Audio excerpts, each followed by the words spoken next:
What's up everyone, John Rettinger from Techno Buffalo here with an unboxing of the brand new, just redesigned mid-2010 MacBook Air. This is the 11.6 model. This might sound familiar. I actually unboxed this guy a few days ago. That was just a press review unit. This one's actually one that I purchased for myself. I did do a few upgrades. It's got the 1.6 gigahertz Intel Core 2 Duo chip. That's an upgrade over the 1.4 for $100. And I doubled the RAM to 4 gigs for another $100, which brings the total of this particular model to just about $1,400. And it comes with 128 gigabyte flash memory. So without further ado, let's go ahead and bust out old Stabby and go ahead and get started.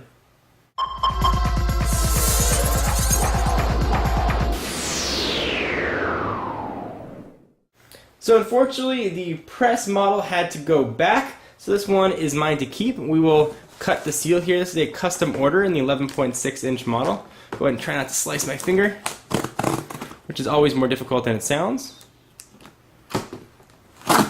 There we go. Hopefully that'll be enough to rip this open. There we go.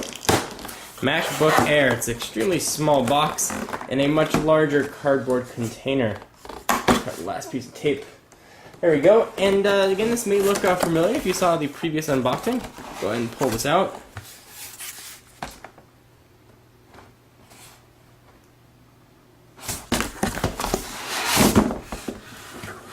Alright, we'll go ahead and pull that out.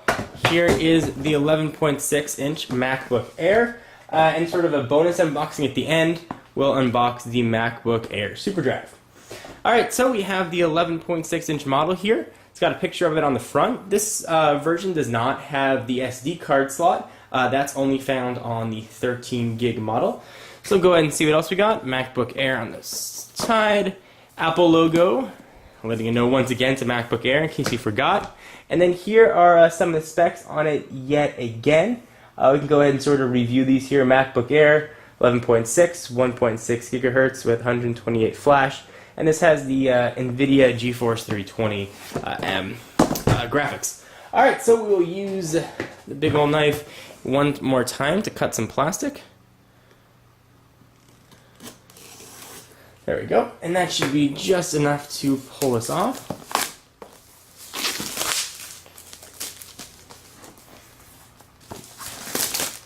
Alright, so go ahead and push that off to the side. Let's take off the top. And here is the MacBook Air. This is always coming out. It always makes me nervous to have to sort of tilt that. There we go. So we'll push that off to the side for just a moment, and we'll see what else we're going to get in the box. You've got your pretty much standard now Mac charger. It's the MagSafe adapter with sort of the magnetic connection port. You can see it right there. And this is the extension cord if you want to make the cord a bit longer. Designed by Apple in California, and this does not come with actually restored DVDs, interestingly enough. It does come with, however, a restore USB drive, quite interesting enough. So it says, hello, there it is, MacBook Air software reinstall drive. And I actually ordered this with the dongle for USB to Ethernet. So we'll push all that sort of stuff off to the side, the non-exciting stuff, and let's take a look at the MacBook Air herself. Alright, so here it is, sort of a very, very thin profile. Thing weighs, I think, under 2.3 pounds. You're going to get about 5 hours of battery life on the 11.6 inch model, or 7 hours of actual real usage battery life on the 13 inch. On the left-hand side, there is that MagSafe adapter. One USB port, audio in. You can actually use that for microphone as well. And there is sort of an external microphone. Not sort of, it is. On the other side, we've got another USB port and a micro display port for powering up to, I think, a 27-inch external cinema display. The back is non-user accessible. It's got sort of those rubber feet. Let's go ahead and open this guy up. Peel off the plastic.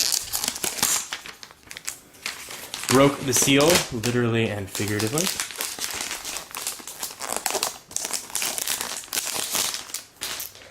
And let's take a look at the keyboard.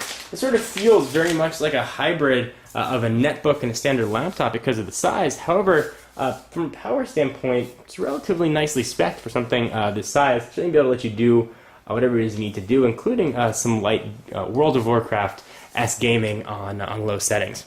So it's certainly not meant to be a gaming laptop. They certainly are paying a premium over what you would pay for a comparably spec'd Windows PC. You are paying a bit extra for the size and portability. So go ahead and pull that off. This does not have the glass-to-glass edge display that the other MacBooks have.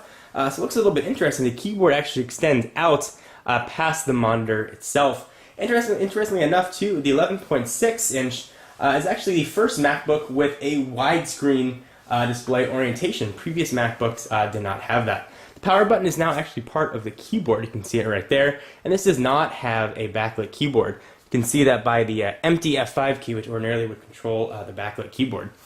The trackpad is now sort of similar to what we've seen on the other MacBook lines. They don't have that button anymore. You now have sort of a full, larger multi-touch trackpad which can be clicked. Alright, so speaking of resolution, the 11.6 has a resolution of 1366 by 768, which really makes this guy a very strong competitor, especially at its entry price point of $999. For the entry-level plastic white MacBook, you are going to get a relatively decent spec machine. This will do some light video editing, will do some light gaming, but for everyday internet usage, sending email, watching YouTube videos, watching Hulu, sort of that stuff, this is going to be a very, very perhaps overly capable computer in a really small package. So we'll continue the MacBook Air coverage that we started earlier in the week. So be sure to stay tuned to the channel, which is John 4 Lakers and Techno Buffalo, for all of that news. In the meantime, let's take a look at the super drive that's going to accompany the MacBook Air, since it does not ship with an internal optical drive. So here is a super drive. It's going to set you back just about $80. We will once again use Sinuar Stabo to cut the plastic here, or at least try and cut the plastic. There we go. Go ahead and open this up.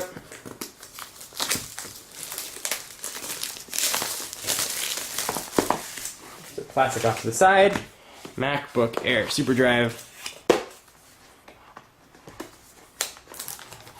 And this is pretty much all there is to it. Super drive with the USB port. You can get a bit of software in there, but it's pretty much just plug and play. Anyway guys, that is it. I'm John Rettinger from Techno Buffalo. I'll see you in the next video. Bye-bye.